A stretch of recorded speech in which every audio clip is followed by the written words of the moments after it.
So I was playing through the game Ghostwire Tokyo, trying to find ideas for an interesting video. But as I was playing, I kept getting this bizarre sense of deja vu. Not from when I first played, however, but from another game entirely. I kept playing until I realized... oh boy.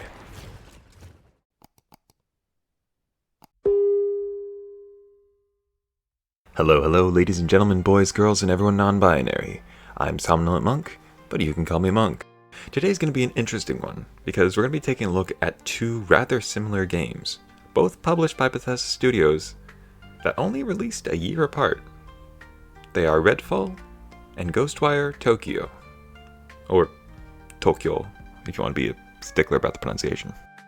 And just one thing before we get started, I wanted to thank you all for the support on the Andromeda video. I honestly didn't think it was going to be something that many people would care to watch, but seeing the comments that you guys posted made me feel like the hours I spent making it were worth it. So from the bottom of my heart, thank you so much. Redfall was released on May 2nd, 2023 by Arcane Austin, the same company who made 2017's Prey. Redfall released to some rather negative reviews, as it seems almost immediately people began noticing issues with the game. With a dated-looking art style and heavy issues with the AI upon release, pair all of that with a $70 price tag, and it's no wonder fans were vocal about it. As for Ghostwire, it was made by Tango Gameworks, the creators of the Evil Within series, and released on March 25th, 2022. Yeah, this game released a full year before Redfall. Probably couldn't tell if you saw them side by side.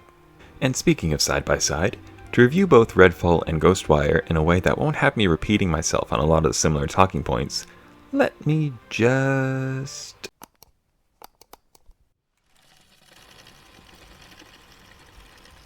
Alrighty, that's better. Let's get into it.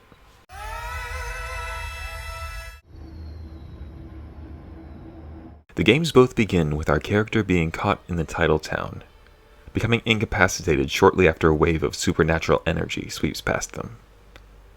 Waking up on the floor, we are introduced to one of the more common enemy types that we'll be facing throughout the game. For Redfall, it's the vampires, and for Ghostwire, it's these Slenderman-looking Mother Hubbards called Rainwalkers. However, the biggest threat will soon appear before us, as the main villain of the game is revealed, vaguely hinting at their plans for the town before quickly disappearing once again.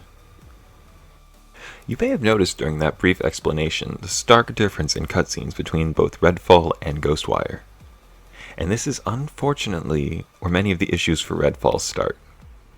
I'm not sure if it was an artistic decision or maybe the animators were just rushed for time, but all of Redfall's cutscenes are done in this still animation style. Ghostwire, on the other hand, goes for the more standard route, opting for in-engine and pre-rendered cutscenes. The in-engine ones can look a little stiff, but when you get one of the pre-rendered ones, the visuals and animation are absolutely beautiful. And while I do appreciate the artistic liberties that Redfall took, I feel like the execution could have been better. It wasn't done quite right, so the still animation, at least to me, comes off as a little bit lazy in the end.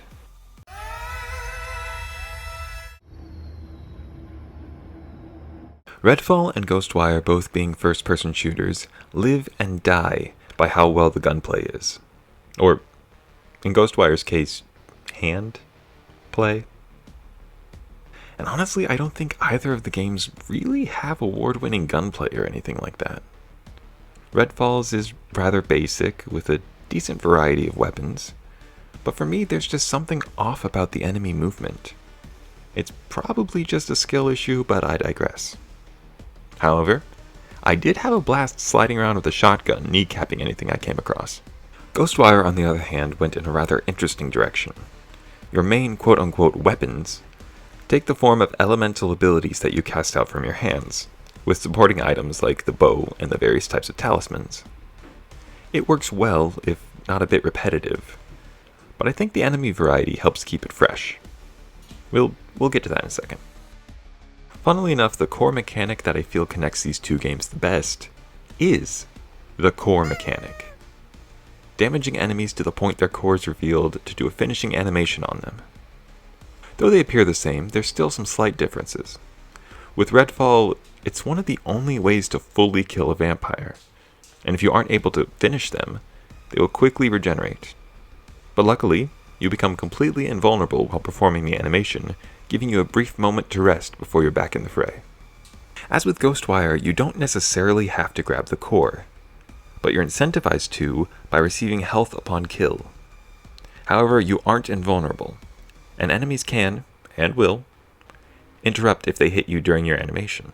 Enemy variety between the two games is quite a contrast, as with Redfall having around 7 to 8 types of enemies and Ghostwire having over 23. The main enemies of Redfall are the different cultist groups and the Bellwether security group. Both behave like your standard enemy with a gun, but where Redfall really begins to show its teeth, pun heavily intended, is in its vampires. You've got the standard run around and try to bite you, but you've also got Watchers, gargoyle-esque snipers that have a powerful beam attack and can alert everyone else to your location.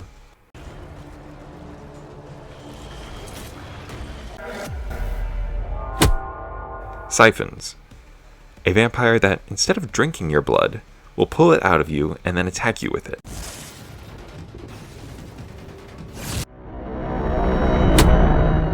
And lastly, the Rook, a hulking tank of a vampire sent as an enforcer to the vampire gods. So powerful it has its own meter, warning you when it shows up. There are a few more variations, but for right now we'll leave it at that. And before getting into Ghostwire's 23 different enemy types, first of all, don't worry, we're not covering all of them. I wanted to do something a little bit different. See, I've been fascinated by Japanese folklore and yokai for a while now, and since many of the enemies in Ghostwire are inspired by that folklore, I thought it would be a good idea to not only talk about them as enemies in-game, but also about the stories that they're inspired by. We begin with one of the most popular tales, the Kuchisake. In-game, as well as folklore, she appears as a mask-wearing woman wielding a large pair of scissors. As the name suggests, the enemy is inspired by the Kuchisake Onna, or slit-mouthed woman. The story goes, a Kuchisake will approach and ask someone if they think she is beautiful. If you were to say no, the Kuchisake Onna would simply kill you. But if you say yes, she would then remove her medical mask, revealing her face and a large scar cutting her mouth from ear to ear.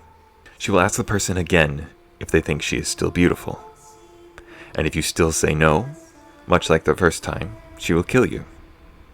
However, if you say yes this time, the Kuchisake Onna will then take her scissors, or whatever tools she may have, and carve your mouth to match hers.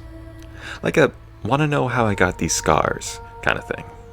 The funny thing is, to avoid being killed or disfigured by her, all you really need to do is when she asks if she's pretty or not, just say, eh. Shine dancers, or teruboshi, are these terrifying floating enemies that unleash powerful blasts of energy. The teruboshi are not actually based on a creature or even a ghost from folklore. What they are based off is an item known as a teru bozu, a small doll that is hung in the window in hopes of driving away rain. A teru bozu is often made of tissue and is seen with a crudely drawn face, though I'd say the one in-game is more cruelly drawn than crudely. The last one we'll cover today is the shiromuku, a woman dressed in wedding apparel that appears to tell the story of resentment for an unwed woman. The shiromuku is based off the Yuki Onna, directly translating as snow woman. A Yuki Onna is one of few yokai that have been said to fall in love with humans, hinting back at the in-game design. One such story talks of a man and wife who had lived together for many years. However, after some time, the husband noticed that his wife would always refuse to take a bath. Time and time again, the husband kept insisting that she should, and eventually she agreed to him. However, after some time, the husband decided to check on her. And to his surprise, all he found in the bath that day were a few small icicles. I guess the moral of the story is, don't force your wife to take a bath? I don't know.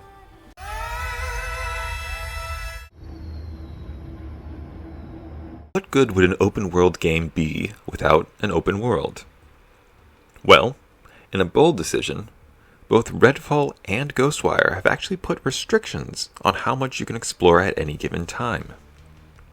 Ghostwire, with its damaging walls of fog that you need to clear by cleansing shrines, and Redfall, well, Redfall took it in a bit of a different direction. The entire map is open as soon as you clear the tutorial, but it's only half the world. Midway through the game, you get a quest that takes you to the other half. But in an idea that was most likely thought up in a boardroom, once you enter, you cannot return. That's right. That means the only possible way to go back to the first area is to finish the game and start New Game Plus, which they also put a restriction on. Once you beat New Game Plus, that's it.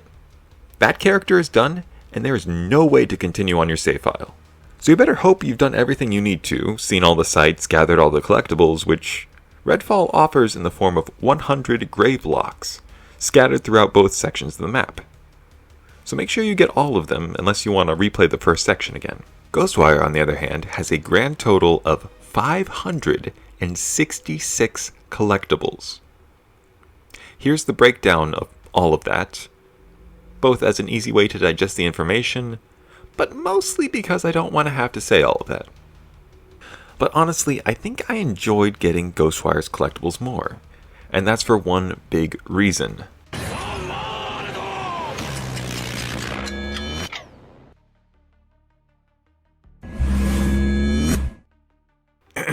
Sorry about that. The world. Ghostwire may have over 5 times the amount of collectibles, but they and all the side missions are in complement to the beautifully dressed and absolutely massive cityscape. Redfall again falls flat on this. They have a nice setting, but besides the grave locks, they never give you a reason to explore it. So you just end up running past everything on your way from point A to point B. That's not to say that Redfall has nothing to do in its open world. The side missions were alright, and the vampire nests were honestly quite fun. The nest in Redfall consists of either fighting or sneaking your way through a nest of vampires to destroy the heart and grab as much high-level gear as you can before the nest collapses. But the thing is, Ghostwire has an alternate game mode too. But where Redfall has its dungeon crawler-esque nests, Ghostwire has an entire randomly generated arcade-style roguelite called the Spider's Web. In the Spider's Web, the goal is to make your way through 50 floors, completing challenges and dying a bunch along the way, but using the money you keep to get stronger, all to defeat the massive spider boss at the end. And I know, doing all the side quests and getting all of the collectibles isn't necessarily indicative of how good a game is or can be. But as an achievement hunter, for me, the completion is part of seeing what the game is capable of. And that's something I wanted to talk about with this part. Achievements and the grind it takes to fully complete the game. Starting with Redfall, the achievements are mostly alright, but due to that ever so pesky point of no return we mentioned earlier, it makes a lot of them missable, at least in one playthrough. The other ones that were a problem were the 5 multiplayer achievements, for maxing out affinity with each of the characters, and man, if you want to talk about a grind, it took me and 3 other people almost 3 hours of just sitting in the fog and reviving each other over and over again. So unless you have a group of friends who are willing to waste a few hours doing this, probably best just to skip those ones. Ghostwire had some interesting achievements. A lot of story-related ones, a few for the different talismans, and some others, but the main grind for Ghostwire is the 100% achievements.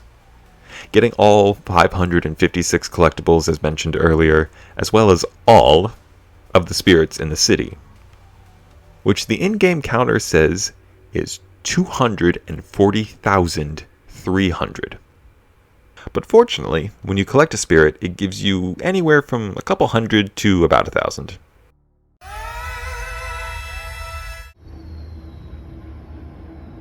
For both of these games, I did enjoy my time playing. More so with Ghostwire, but they do still have some issues. Ghostwire has a good thing going, but where it slips a bit is the combat. most enemies slowly shuffle towards you or shoot at you from afar. Plus, it can get kind of repetitive. As for Redfall, besides what I've already mentioned, Redfall suffers from a lack of direction. It feels off. From the erratic enemy movement, scattered story, and unimpressive visuals, to the clunkiness of just getting around the mostly empty city.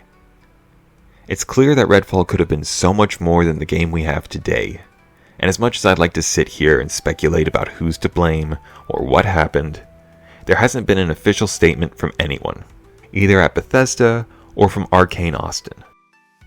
For what it's worth, Ghostwire has been a blast. Yes, it's not a perfect game, but the world is beautiful, combining this traditional Japanese horror aspect with the neon design of Tokyo. Pair that with an interesting story and some character growth, and it's a good time. I'm going to give Ghostwire an 8.5 out of 10. And it was a lot of fun to just go back through, whether for the horror or just collecting a bunch of stuff. And for Redfall. For what it's worth, I don't hate Redfall. I love the design of the first area and how it captures the small New England town aesthetic. But I just wish it wasn't so empty. I wish the game could have had just a little bit more time to get everything together. All that being said, I'm giving Redfall a 3.2 out of 10. It has its moments, but they feel so few and far between that you lose some of that enjoyment. However, I will say, with the right people, the multiplayer can be quite fun to run through. Going back through these games to get footage was certainly interesting, for better or for worse. But I think there's still some aspects of these games that works. And if you've been interested in playing either of these games, both Redfall and Ghostwire are available on Game Pass for both Xbox and PC. And Ghostwire is also available on PlayStation 5. Thank you all so much for watching. I wasn't quite expecting to make another video this quickly. Well, I say quickly when it's been about a month-ish. But regardless, I'd love to hear in the comments what kind of videos you'd want to see going forward. Whether it's a more review-style video like this, or maybe more of a retrospect video like Andromeda was. And I might just have some ideas already. But as always, if you've enjoyed the video, then please give it a like, and feel free to subscribe if you'd want to. I have been Monk, you've been wonderful, and I'll see you when I see you.